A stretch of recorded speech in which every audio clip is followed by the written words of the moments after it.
गुरु तेग बहादुर महाराज जी उन्हों का प्रकाश दिहाड़ा अज है। और जिहड़ी पावन धरती ते प्रकाश होया, सतगुरु जी ने पावन वचन कहे ने कि वो धरती किन्नी कु भागा वाली है। जिन्हों सतगुरु जी ने बाणी आपां पढ़दे हां कि सा धरती भई हरियावली, जिथे मेरा सतगुरु बैठा जाए, से जंत पे हरियावले।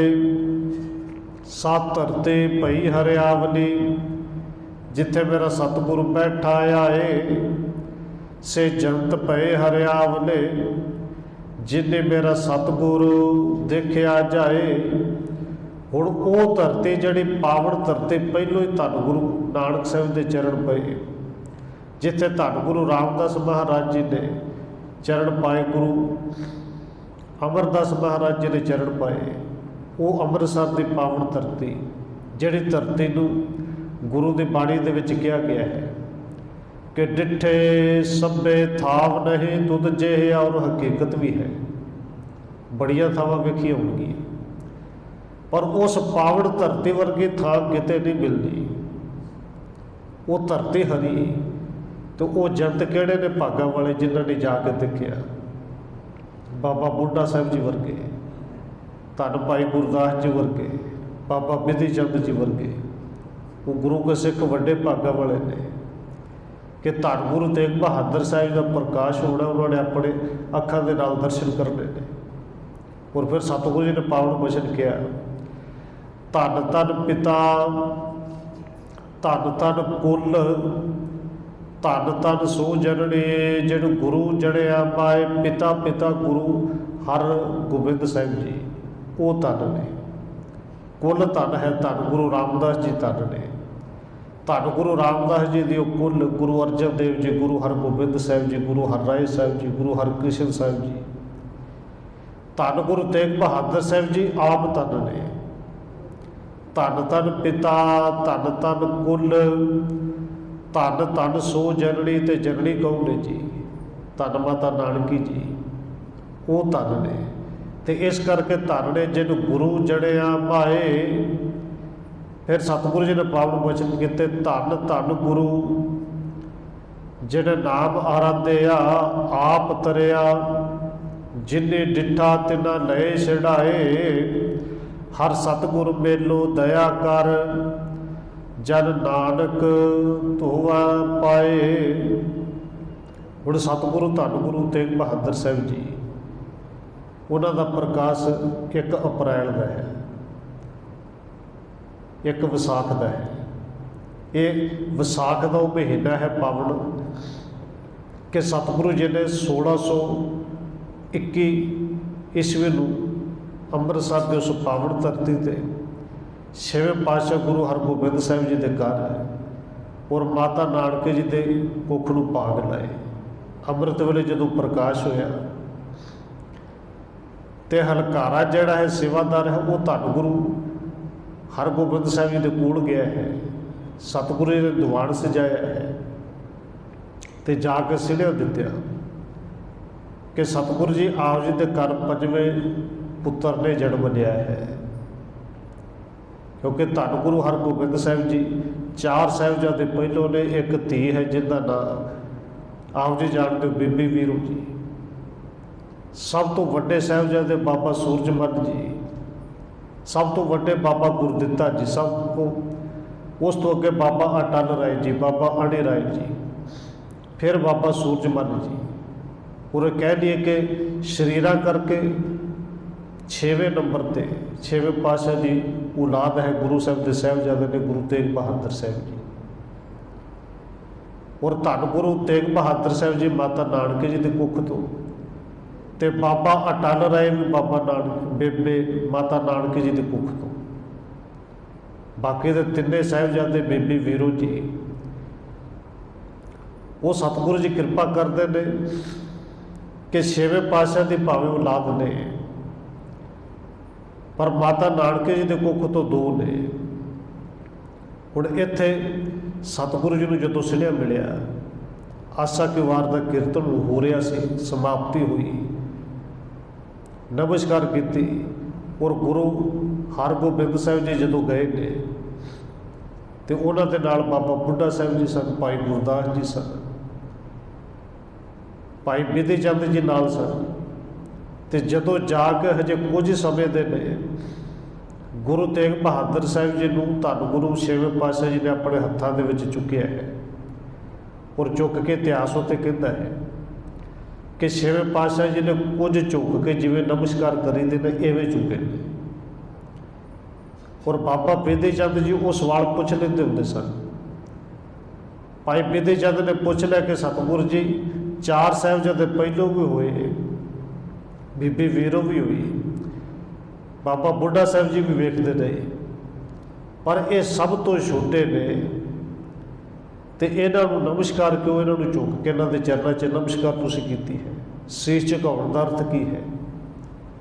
और छेवें पातशाह नूं उत्थे बस इन्ने को बोल कही सन कि भाई बिधि चंद भावें बोल इतिहास दे ने कि दीन रसक संकट हरै, फिर कहते ने याही सदा पहचान। इन्हां ने दीनां दे दुखियां दे सारे संकट दूर कर लेने ने, कर देने ने, भावें अपने तन की बाजी ला जाए। बस ये इन्हां दी पछाण है, इन्ना ही सारा समझ लो। ये नमस्कार इस करके कि धन गुरु नानक साहिब जी की गद्दी के ये वारस ने, भावें नौवें वारस बन के जाके सतगुरु जी का उत्थे प्रकाश होता है। और अमृतसर की पावन धरती ते नाम रखा जाता है। और इत्थे विद्वानों के विच कुछ मतभेद है। कुछ विद्वानों का मनना है कि इत्थे नाम त्यागमल रखा गया कि जदों करतारपुर साहिब की पावन उस धरती से जंग होया, उनदे विच गुरु तेग बहादुर साहिब जी ने हिस्सा लिया, तेग चलाई, तो उत्थे तेग बहादुर नाम रखा गया। ये कुछ विद्वानों का मनना है, पर बहुतात गिनती में विद्वान ही मनते हैं कि शुरू तो ही अमृतसर के उस पावन धरती ते नाम तेग बहादुर ही रखा गया सी। सतगुरु धन गुरु तेग बहादुर साहिब जी क्योंकि प्रकाश दिहाड़ा कुछ को दो को सिर्फ घटनावां ਜਿਹੜੀਆਂ बचपन ਦੇ ਵਿੱਚ ਨੇ ਉਹ ਆਪ ਜੀ ਨਾਲ ਸਾਂਝੀ ਕਰਨੀਆਂ ਨੇ। 4 ਕੁ ਸਾਲ ਦੀ ਸਤਿਗੁਰੂ ਜੀ ਜਦੋਂ ਆਰੰਭਣਾ ਹੋਈ, ਉਦੋਂ ਗੁਰੂ ਸਾਹਿਬ ਦੇ ਵੱਡੇ ਭਰਾ ਜਿਨ੍ਹਾਂ ਨੂੰ ਬਾਬਾ ਗੁਰਦਿੱਤਾ ਕਿਹਾ ਜਾਂਦਾ ਹੈ, ਉਹਨਾਂ ਦਾ ਵਿਆਹ ਸੀ ਕਿ ਬਰਾਤ ਦੇ ਵਿੱਚ ਜਿੱਥੇ ਸਾਰਿਆਂ ਨੇ ਕੀਮਤੀ ਨਵੇਂ ਕੱਪੜੇ ਸਵਾਏ, ਮਾਤਾ ਨਾਨਕੀ ਜੀ ਨੇ ਬੜੇ ਚਾਅ ਦੇ ਨਾਲ धन गुरु तेग बहादुर साहिब जी 4 साल की उम्र इन्होंने बड़े कीमती वस्त्र बनवाए। और ये दसिया जाता है कि जोड़े बटन सन उन्होंने कुछ हीरे भी लगे सन, क्योंकि घाट कोई नहीं सी, कीमती बड़े से कहने तो पाप बड़े कीमती से, कुछ गहने भी पाए सन। लोग बरात के नच टप रहे ने, खुशियां मना रहे हैं। धन गुरु तेग बहादुर साहिब जी 4 साल की उम्र कि जदों लोग सवारियों पर चढ़ते हैं, जदों जान लगे तो देखते हैं एक छोटा जिहा बच्चा है, सियाल के दिन ने, और तन के उत्ते कपड़े भी कोई नहीं, पैरों के विच जुत्ती भी कोई नहीं, उत्थे कोल खलो के तो जिवें बच्चे पुछते हैं उस हिसाब नाल पुछते हैं कि भरा तू कपड़े क्यों नहीं पाए, तेरी माँ ने कपड़े दिते नहीं।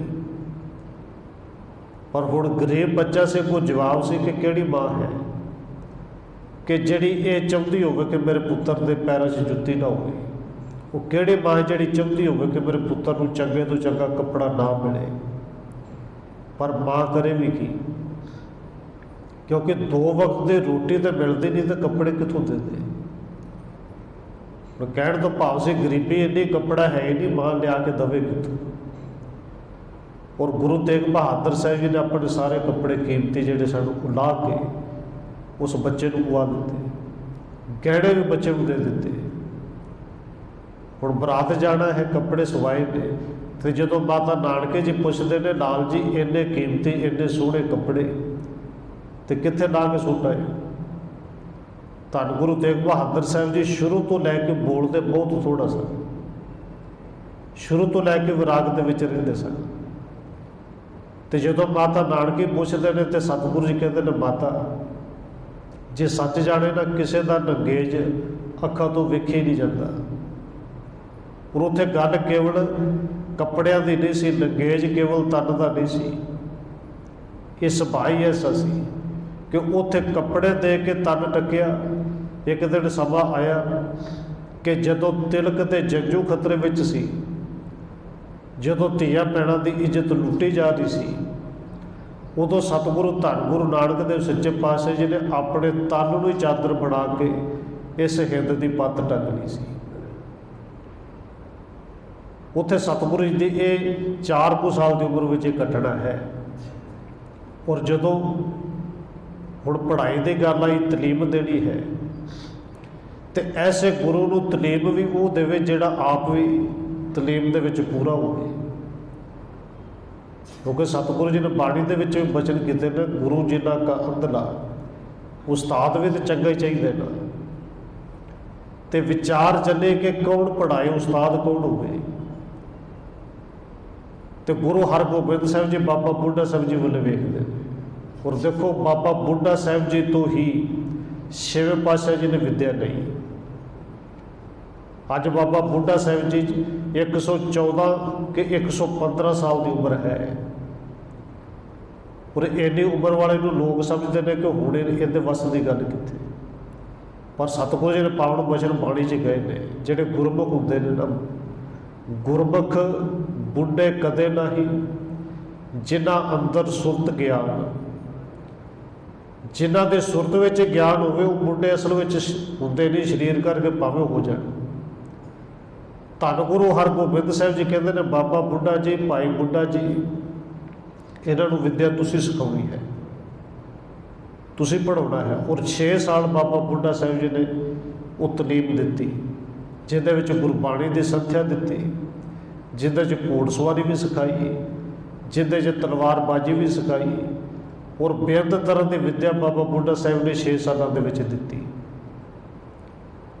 सतगुरु धन गुरु तेग बहादुर महाराज जी, एक उन्होंने जीवन में होर घटना है बचपन की, कि बाबा अटल राय जी पहलों बेनती की माता नानकी जी की कुख तो। बाबा अटल राय थे गुरु तेग बहादुर साहब जी सन।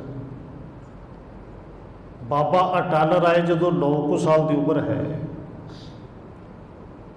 और अपने साथियों के नाल जो खेडते हैं, तो ये आप जी जानते हो कि उदों जिहड़ा मोहन जी सी, रात जो वारी खत्म हुई, मोहन अपने घर जाके सुता है, पर रात सप डक मार गया, मोहन की मौत हो गई।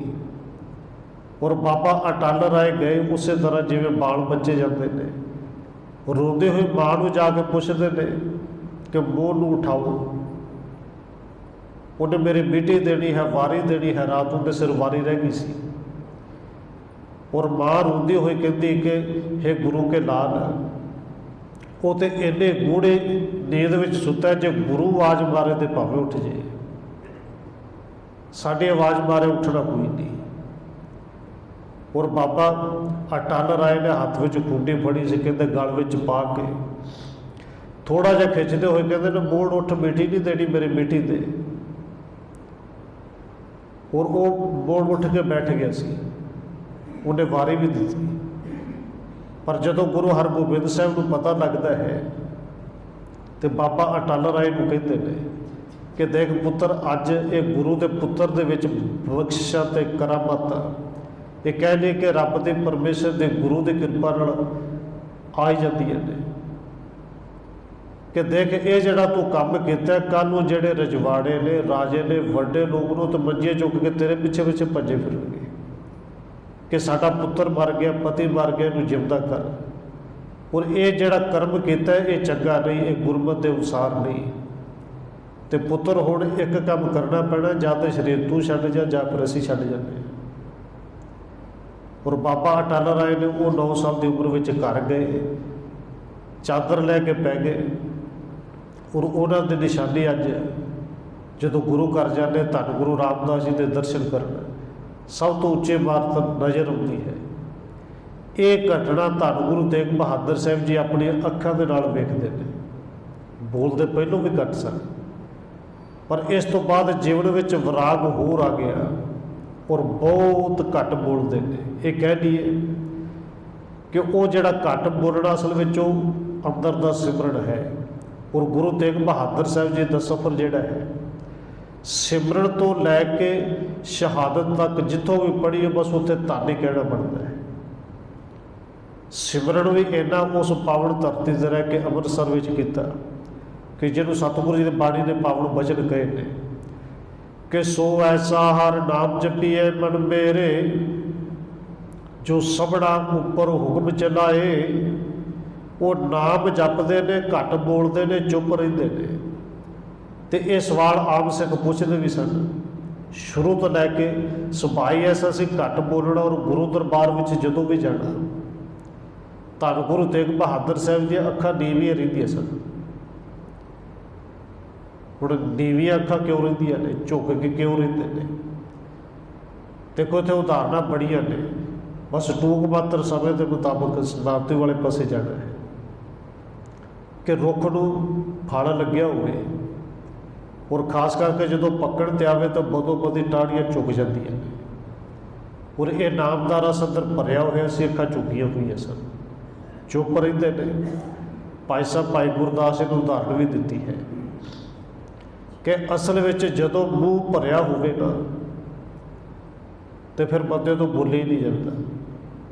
हुण कई बार बंदा प्रशादा छकदा होवे और कई बार उनका भुख भी लगी होवे, थोड़ा जिहा गराही भी चंगी पाई होवे ते नाल दा फटाफट पुछी जा बोलदा क्यों नहीं। वो इशारा करदा भी रुक ते सही, मूँह खाली होएगा तो बोलांगा ना। असल में भाई साहब ने उत्थे उदाहरण दी कि धन गुरु तेग बहादुर साहब जी जो घट बोलते सन, इसका मतलब ये सी कि उन्हों का मूँह नाम के रस नाल भरिया होया है। तो भरे हुए जड़े ने फिर वो घट ही बोलते हैं। भाई साहब की पावन पंक्ति है, कहते गले साध न आवे जब रस जीभ रसाले। गल्लां दा स्वाद उदों कित्थे जदों जीभ रस दे नाल भरी होवे। ये गल वक्री कि साडा रस कुछ होर है, पर धन गुरु तेग बहादुर साहब जी के कोल सिमरन का नाम का रस सी। और बाबा कबीर जी ने पावन वचन कहे ने। देखो भाई साहब ने तो उदाहरण दी है कि गुरु तेग बहादुर साहब जी सिखां ने सवाल किया कि घट क्यों बोलते हैं, चुप क्यों रहते हैं। तो भाई साहब जी उदाहरण देते, देखो एक भौरा है।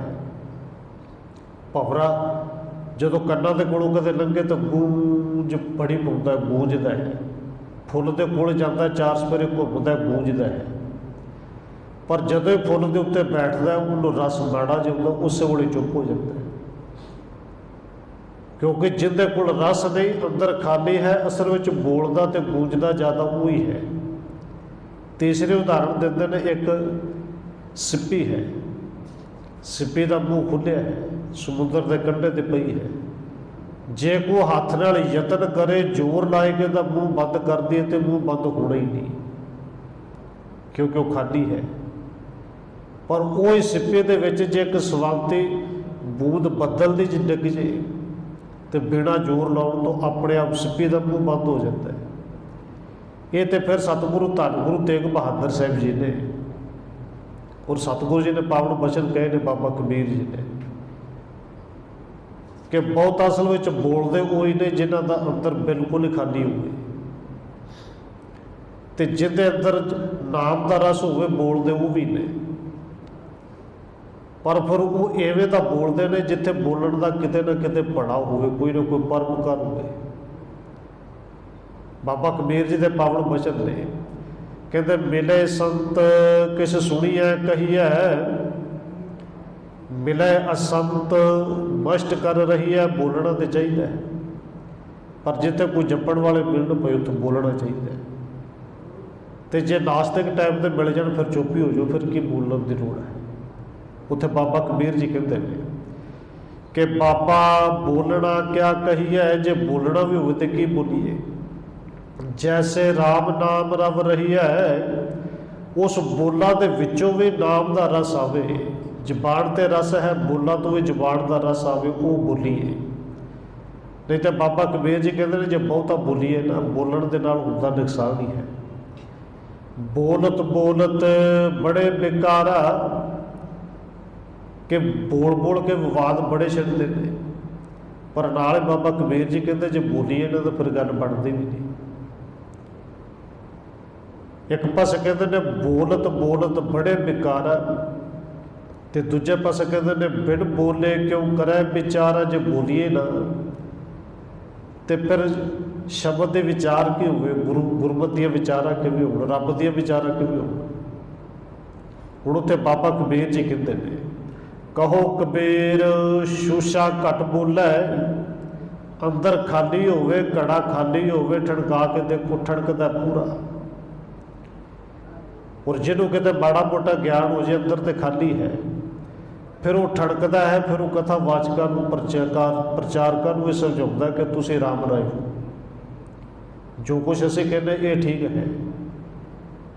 उत्थे बाबा कबीर जी कहते हैं शूशा जिहड़ा खाली घट है ना, कहे कबीर शूशा घट बोलै, भरिया होए सो कबू ना डोलै। हुण सतगुरु जी चुप रहिंदे ने, तो चुप रहण का मतलब ये नहीं कि बोलना ही नहीं, पर सतगुरु जी ने पावन बचने भी कहे ने बोलो उत्थे कि जिथे बोलना परोपकार हो जाए। संतन सो बोलै उपकारी, पर कहते ने नाल ही मूर्ख सो बोलै झक मारी, फिर तो झक मारना है। और धन गुरु तेग बहादुर साहब जी चुप रहिंदे ने, वो जप तप सिमरन अंमृतसर के उस पावन धरती तो ये कह लिए कि जन्म तो ही इस विच लीन ने। ਅੰਮ੍ਰਿਤਸਰ ਦੀ ਪਾਵਨ ਧਰਤੀ ਤੋਂ ਗੁਰੂ ਸਾਹਿਬ ਜੀ ਛੇਵੇਂ ਪਾਤਸ਼ਾਹ ਕਰਤਾਰਪੁਰ ਸਾਹਿਬ ਜਾਂਦੇ ਨੇ। ਇੱਥੇ ਜਦੋਂ ਚੌਥੀ ਜੰਗ ਹੁੰਦੀ ਹੈ, ਧੰਨ ਗੁਰੂ ਤੇਗ ਬਹਾਦਰ ਸਾਹਿਬ ਜੀ ਇਸ ਜੰਗ ਦੇ ਵਿੱਚ ਹਿੱਸਾ ਵੀ ਲੈਂਦੇ ਨੇ। ਔਰ ਪਹਿਲੋਂ ਬੇਨਤੀ ਕੀਤੀ, ਕੁਝ ਵਿਦਵਾਨਾਂ ਨੇ ਲਿਖਿਆ ਕਿ ਉੱਥੇ ਗੁਰੂ ਸਾਹਿਬ ਜੀ ਨੇ ਤੇਗ ਬਹਾਦਰੀ ਦੇ ਜੋਹਰ ਵੇਖ ਕੇ ਨਾਮ ਤੇਗ ਬਹਾਦਰ ਰੱਖਿਆ। ਪਰ ਹਕੀਕਤ ਇਹ ਹੈ, ਪਟਵਈਏ ਜਦੋਂ ਪੜ੍ਹੀਏ, ਪਟਵਈਆਂ ਦੇ ਵਿੱਚ ਜਨਮ ਤੋਂ ਹੀ ਨਾਮ ਤੇਗ ਬਹਾਦਰ ਹੈ। ਇੱਥੇ ਕਰਤਾਰਪੁਰ ਦੀ ਧਰਤੀ 'ਤੇ ਭਾਈ ਲਾਲ ਚੰਦ ਦੀ ਧੀ ਹੈ ਸਾਡੇ ਮਾਤਾ ਗੁਜਰੀ ਜੀ, ਜਿਨ੍ਹਾਂ ਨਾਲ ਗੁਰੂ ਤੇਗ ਬਹਾਦਰ ਸਾਹਿਬ ਜੀ ਦਾ ਆਨੰਦ ਕਾਰਜ ਹੋਇਆ। ਉੱਥੋਂ ਗੁਰੂ ਸਾਹਿਬ ਜੀ ਕੀਰਤਪੁਰ ਸਾਹਿਬ ਆਏ। ਔਰ ਜਦੋਂ ਛੇਵੇਂ ਪਾਤਸ਼ਾਹ ਜੀ ਨੇ ਸਰੀਰ ਛੱਡ ਕੇ ਜੋਤੀ ਜੋਤ ਸਮਾਉਣਾ ਹੈ, ਤੇ ਗੁਰਤਾ ਗੱਦੀ ਪੁੱਤਰ ਨੂੰ ਨਹੀਂ ਪੋਤਰੇ ਨੂੰ ਦਿੰਦੇ ਨੇ। ਸਤਵੇਂ ਪਾਤਸ਼ਾਹ ਗੁਰੂ ਹਰਿਰਾਏ ਸਾਹਿਬ ਜੀ ਤੇ ਮਾਤਾ ਨਾਨਕੀ ਜੀ ਨੂੰ ਉਹ ਜੋ ਬੇਨਤੀ ਕੀਤੀ ਸੀ ਕਿ ਸਤਿਗੁਰੂ ਮੇਰਾ ਪੁੱਤਰ ਤੇਗ ਬਹਾਦਰ ਕਿਸੇ ਨਾਲ ਬਹੁਤਾ ਬੋਲਦਾ ਨਹੀਂ, ਉਹਨਾਂ ਦੇ ਹਿਸਾਬ ਨਾਲ ਇਹ ਸੁਭਾਅ ਇਹਨਾਂ ਦਾ ਨਰਮ ਹੈ, ਬਿਲਕੁਲ ਸਿੱਧਾ ਹੈ, ਇਹਨਾਂ ਦਾ ਕੀ ਬਣੇਗਾ। ਔਰ ਛੇਵੇਂ ਪਾਤਸ਼ਾਹ ਨੂੰ ਉੱਥੇ 3 ਬਖਸ਼ਿਸ਼ਾਂ ਮਾਤਾ ਨਾਨਕੀ ਜੀ ਨੂੰ ਦਿੱਤੀਆਂ ਸਨ। ਇੱਕ ਹੱਥ ਪੂੰਝਣ ਵਾਲਾ ਰੁਮਾਲ, ਦੂਜੀ ਪੋਥੀ, ਤੇ ਤੀਜੀ ਗੁਰੂ ਸਾਹਿਬ ਨੇ ਕਟਾਰ ਦਿੱਤੀ ਸੀ।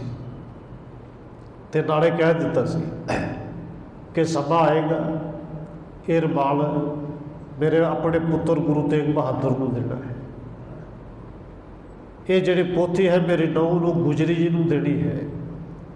ਸਮਾਂ ਆਏਗਾ ਤੇਰੇ ਘਰ ਪੁੱਤਰਾ ਆਏਗਾ, ਇਹ ਕਟਾਰ ਪੁੱਤਰੇ ਨੂੰ ਦੇਣੀ ਹੈ। ਔਰ ਸਤਿਗੁਰੂ ਜੀ ਕਹਿੰਦੇ ਸੀ ਤੁਸੀਂ ਚਲੇ ਜਾਣਾ ਬਕਾਲਾ ਸਾਹਿਬ। ਔਰ ਬਕਾਲੇ ਕਿਉਂ ਗਏ, ਥੋੜ੍ਹਾ ਜਿਹਾ ਸਾਨੂੰ ਇਹਦੀ ਜਾਣਕਾਰੀ ਹੋਣੀ ਚਾਹੀਦੀ ਕਿ ਬਕਾਲੇ ਧੰਨ ਗੁਰੂ ਤੇਗ ਬਹਾਦਰ ਮਹਾਰਾਜ ਜੀ ਦੇ ਉੱਥੇ ਨਾਨਕੇ ਨੇ। ਇਹ ਮੰਨਿਆ ਜਾਂਦਾ ਕਿ ਉਹਨਾਂ ਦੇ ਨਾਨਕੇ ਉੱਥੇ ਨੇ, ਇੱਕ ਤਾਂ ਇਹ ਮੰਨਿਆ ਜਾਂਦਾ ਹੈ। ਔਰ ਦੂਸਰਾ ਜਦੋਂ ਮਾਤਾ ਗੰਗਾ ਜੀ, ਸਾਡੇ ਮਾਤਾ ਛੇਵੇਂ ਪਾਤਸ਼ਾਹ ਜੀ ਦੇ ਮਾਤਾ ਗੰਗਾ ਜੀ, ਉਹ ਅਕਾਲ ਚਲਾਣ ਕੀਤੇ ਸਨ। ਤੇ ਗੁਰੂ ਹਰਗੋਬਿੰਦ ਸਾਹਿਬ ਜੀ ਉੱਥੇ ਜਾਂਦੇ ਨੇ। ਉੱਥੇ ਉਹਨਾਂ ਦੀ ਸੇਵਾ ਕੀਤੀ ਭਾਈ ਮਹਿਰਾ ਜੀ ਨੇ, ਕਈ ਦਿਨ ਸੇਵਾ ਕੀਤੀ, ਬੇਨਤੀ ਕੀਤੀ ਸਤਿਗੁਰੂ ਜੀ ਕੁਝ ਦਿਨ ਸਾਡੇ ਘਰ ਹੋਰ ਰੁਕੋ। ਛੇਵੇਂ ਪਾਤਸ਼ਾਹ ਉੱਥੇ ਬਚਨ ਕਹੇ ਸਨ ਕਿ ਮਹਿਰਾ ਜੀ ਅਸੀਂ ਆਵਾਂਗੇ 9ਵੀਂ ਜੋਤ ਦੇ ਵਿੱਚ, 9ਵੇਂ ਰੂਪ ਦੇ ਵਿੱਚ, ਇੱਕ ਦਿਨ ਨਹੀਂ, ਕੁਝ ਦਿਨ ਨਹੀਂ, ਕਈ ਸਾਲ ਇੱਥੇ ਰੁਕਾਂਗੇ। ਔਰ ਤੇਗ ਬਹਾਦਰ ਮਹਾਰਾਜ ਜੀ ਨੂੰ ਬਾਬਾ ਬਕਾਲੇ ਭੇਜਣ ਦਾ ਅਸਲ ਵਿੱਚ ਮਕਸਦ ਇਹ ਸੀ। ਉਹ ਗੁਰੂ ਤੇਗ ਬਹਾਦਰ ਸਾਹਿਬ ਜੀ ਅੱਜ ਉਹਨਾਂ ਦਾ ਪ੍ਰਕਾਸ਼ ਦਿਹਾੜਾ ਹੈ।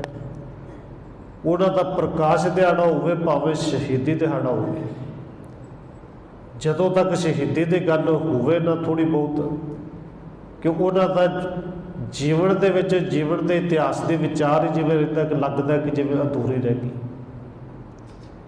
ਇੱਕ ਦਿਨ ਤਨ ਦੇ ਕੱਪੜੇ ਦੇ ਕੇ ਬੱਚੇ ਦੇ ਤਨ ਨੂੰ ਟੱਕਿਆ ਸੀ, ਉਹ ਗੁਰੂ ਤੇਗ ਬਹਾਦਰ ਸਾਹਿਬ ਜੀ ਚਾਂਦਨੀ ਚੌਕ ਦੇ ਵਿੱਚ ਜਾ ਕੇ ਉਸ ਹਿੰਦ ਦੇ ਧਰਮ ਦੀ ਚਾਦਰ ਬਣ ਕੇ ਹਿੰਦੂ ਧਰਮ ਦੀ ਇੱਜ਼ਤ ਪੱਤ ਨੂੰ ਗੁਰੂ ਸਾਹਿਬ ਜੀ ਵਿਛਾਉਂਦੇ ਨੇ। ਸਤਿਗੁਰੂ ਜੀ ਦੇ ਪ੍ਰਕਾਸ਼ ਦਿਹਾੜੇ ਦੀਆਂ ਸਾਰੀਆਂ ਸੰਗਤਾਂ ਨੂੰ ਇੱਕ ਵਾਰੀ ਫਿਰ ਲੱਖ ਲੱਖ ਵਧਾਈਆਂ। ਇਤਨੀ ਬੇਨਤੀ ਪ੍ਰਵਾਨ ਕਰਨੀ ਹੈ, ਹੋਈ ਹੈ ਭੁੱਲਾਂ ਦੀ ਖਿਮਾ।